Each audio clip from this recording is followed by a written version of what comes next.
मध्य प्रदेश के बैतूल जिले के भैंसदेही और महाराष्ट्र के अमरावती जिले की बॉर्डर से लगे दोनों जिले के दर्जनों गांव के सैकड़ों की तादाद में दलित आदिवासियों ने ईसाई धर्म छोड़कर घर वापसी की है।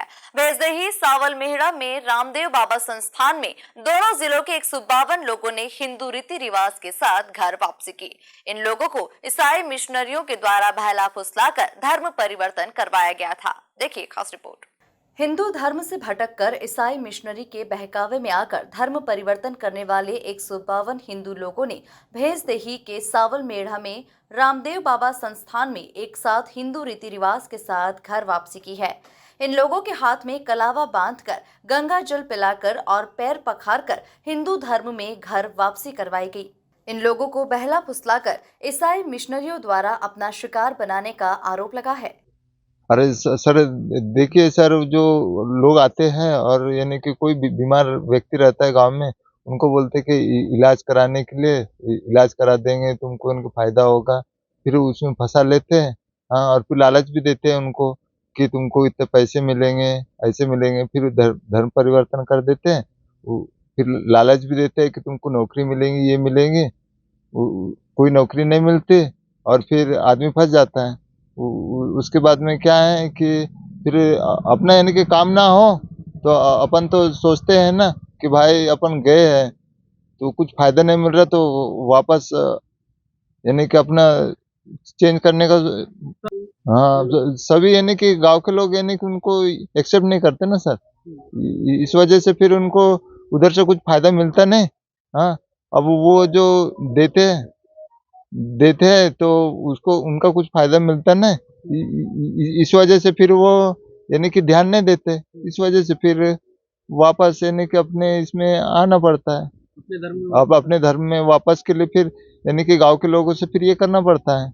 ये क्या है, नौकरी की का लालच देते हैं। कोई बीमार आदमी है तो उसको बोलते हैं हम दवा दारू से ठीक कर देंगे, तो ऐसा प्रलोभन देते हैं और अपना धर्म स्वीकार करने की कहते हैं। बाद में फिर वो कुछ भी नहीं कर पाते और वो धर्म परिवर्तन करके अपने अंडर में लेके अपना काम करवाते रहते हैं। फिर क्या होता है बाद में? फिर कुछ नहीं होता, वो चलते रहता है उनका ये। फिर लोग क्या वापस हो जाते हैं? नहीं, वापस तो नहीं होते। वो क्या है, कई तो अभी पाडर में कई लोग डॉक्टर बन चुके हैं, पुराने जो है। कई पाडर हॉस्पिटल में डॉक्टर हैं जो आदिवासी महिला भी है, जेंट्स भी है और भी बच्चे भी हैं। ऐसा चलते रहता है क्षेत्र में, कई रहा है सर। धर्म परिवर्तन के हिसाब से तो भाई यानी शुरू स्टार्टिंग में लोभ लालच दिखा देते। लोभ लालच दिखाने के बाद में फिर हमारे यहाँ पे ऐसा होता वैसा होता, ये इलाज करेंगे वो इलाज करेंगे, पैसा लगाएंगे, नौकरी लगाएंगे, मगर नौकरी भी नहीं लगा पाते, न पैसा भी नहीं देते, आदमी को आधे में ले जा करके छोड़ देते। इस प्रकार का काम करते रहते हो। इसमें धर्म परिवर्तन मतलब धर्म परिवर्तन के लिए तो बहुत ज्यादा जोर करते, मगर कई लोग सफल होते हैं, कई नहीं हो पाते। तो कैसे वापस लाते? वापस आने के लिए बोले तो गांव के नागरिकों को, फिर गांव के नागरिक भी दबाव डालते कि अब तुम यहाँ गए तो अब कैसा करेंगे, तुम्हारी लड़की नहीं मांगेंगे, तुम्हारे बेटी भी आएंगे नहीं, तुमको लड़की नहीं देंगे। तो इस प्रकार से वाद विवाद फिर गांव की जनता को फिर मनाना पड़ता है। मना के फिर वापस रिटर्न लेते, तो फिर खर्चा लगाते गांव के लोग सभी मिलकर, चार यानी जनता मिलकर के फिर खर्चा लगाते और फिर वापस लेते उनके परिवार में। इस प्रकार से वापस ले लेते धर्म पर। बैतूल जिला आदिवासी बाहुल जिला है। बड़ी संख्या में यहाँ पे और महाराष्ट्र बॉर्डर पे धर्मांतरण हुआ है। ये 2016 से हमने गदराजिरी में सेंटर बनाया था।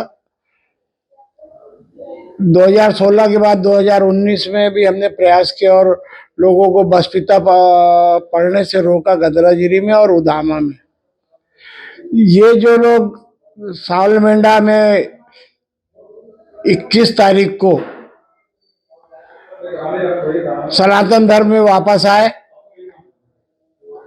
उसमें 3 साल से हम उनके प्रयास में थे। उनको स्नेह दिया, प्यार दिया, सम्मान दिया। सबसे बड़ी बात है हमने सम्मान दिया और सम्मान देने के कारण उन्होंने सोचा कि हम सनातन धर्म ही उचित धर्म है। और मेरे विश्वास पे, मेरे आग्रह पे 152 लोगों ने पुनः हिंदू धर्म में अपनी आस्था जताते हुए स्वप्रेरणा से उन्होंने हिंदू धर्म को पुनः स्वीकार किया। कुल मिलाकर देखा जाए तो बैतूल व अमरावती जिले में दलित आदिवासी लोगों को ईसाई मिशनरी लोगों के द्वारा बहला फुसलाकर धर्म परिवर्तन करवाया जा रहा था, जिसे लेकर अब बड़ी सफलता हाथ लगी है। Bureau report, MP news, Betul.